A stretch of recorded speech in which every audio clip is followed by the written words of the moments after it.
the current odds-on favorite to win the Heisman, a Big Ten champion, player of the game in the Big Ten championship, the quarterback for the Indiana Hoosiers, ladies and gentlemen, Fernando Mendoza.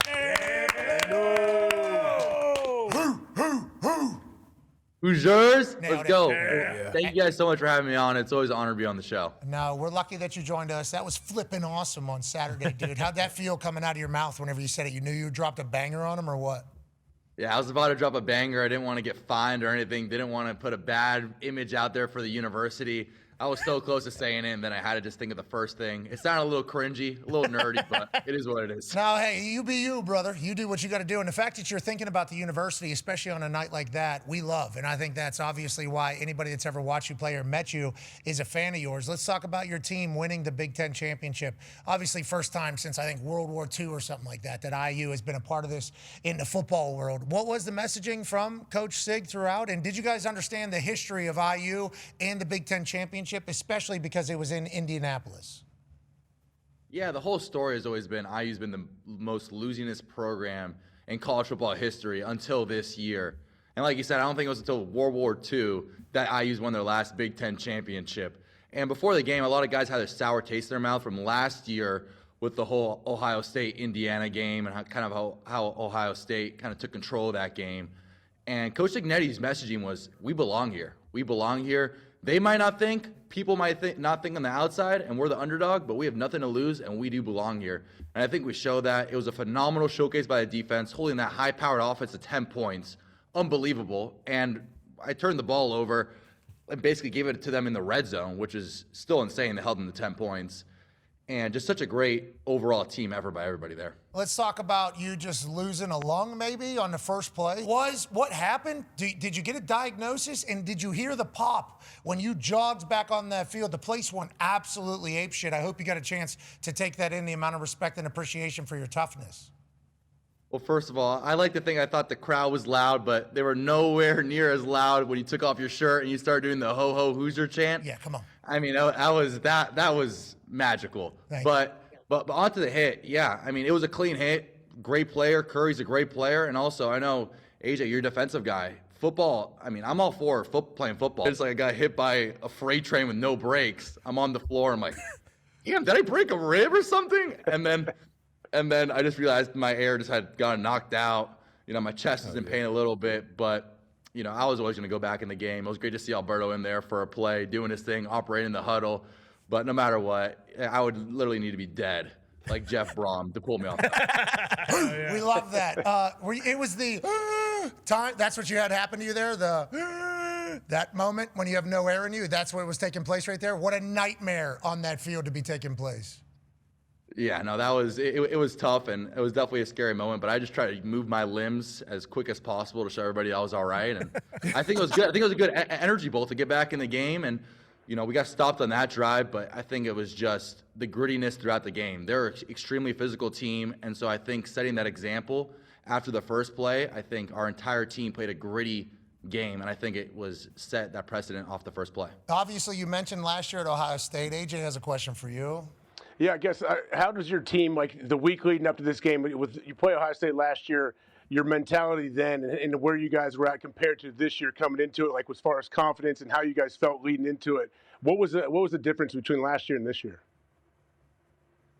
Yeah, I wasn't here last year. However, from the building and from all the guys, I heard that last year was like oh shoot, we got Ohio State. Yes, we expect to beat them because Coach Signetti always has extremely high standards and expects us to win. But it was a little bit of a wake-up call, going to the Horseshoe, going to their stadium, being the loudest stadium that any of those guys have ever played in.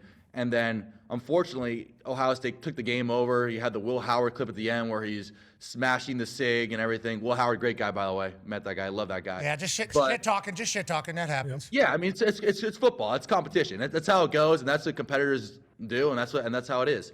And then this year, there was a sour taste in the mouth.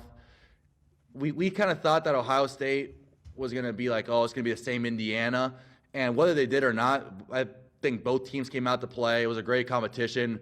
It's almost unfair to have Matt Patricia lead that defense out there. But it was a great challenge, a great opportunity for all of us. And I think it was a great battle. And I would love to see him again because it was such a great matchup. Yeah, we love watching it too. 13-10 game like that, not normally something that you desire. Yeah. There was explosive plays. There was big shots. I mean, it felt like high-level football. But we're enjoying watching and learning about you. And there was a special moment afterwards too. Go ahead, Con Man. Yeah, Fernando, a huge part of your story that we've all learned about is your mother and the scene after of your entire family being together. My family means everything to myself. My mom, my dad, they said it's such a great example and precedent of uncontrollable passion and just always optimism and always having that approach and attitude. Without them, I wouldn't be here. And to see my mom, fighting every single day, whether it's PT, new treatments, it always gives myself a good optimistic approach. So whether we turn the ball over or we have a touchdown, no matter if it's good, bad, or indifferent, I always have that optimistic approach. I'm always able to take from my mom as I see her fighting every single day. So it gives myself in no shape or way an excuse to have a bad attitude ever. Love you, dude.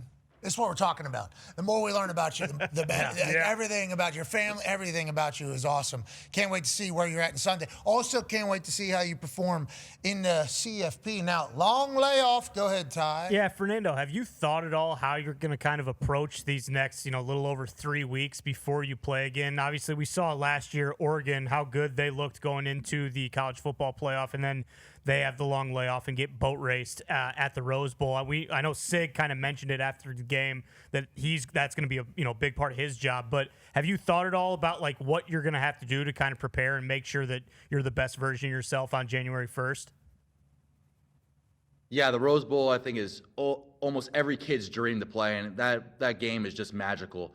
And after the game, we beat Ohio State. It was fantastic. There was adrenaline running through my body, and I basically couldn't sleep. So I was watching the program, and I saw Coach Saban, who's coaching Nettie Cuts with the Saban tree, talking about how you got to take that break and really have a one-game season, hopefully, and we anticipate it being more than a one-game season at this point. However, to not really practice through, and I think Coach Ignetti's taking that approach to give us a little bit of a reset now, and then so we're able to attack the Rose Bowl with all we got. Coach Ignetti is awesome. He is a special character in all of sports, not just football. And especially after this win, there's still a lot going to be to clean up on tape, and there's going to be a lot. If we want to get to where we want to go, which is the national championship, there's a lot that we need to improve on, and I'm all for it. My team's all for it. We have that chip on our shoulder. We're humble. We're hungry. We're ready to get to work. We can't wait to watch you win the Heisman, brother. Yep. Let's go. Indiana Hoosier football player wins the Heisman. Crazy. Indiana Hoosier football team, #1 in the country. Wow. Indiana Hoosier football team, only undefeated team in the country as we head into the college football playoffs. We want to say thank you to you and your teammates for everything you've done this year, and good luck the rest of the way, Fernando. Thank you so much. What a time to be alive. Go Hoosiers. God bless. What a time to be alive. Gets it. Ladies and gentlemen, Fernando. Yeah, Fernando! He's awesome. You want this, you got that. No way, watch him walk right past you.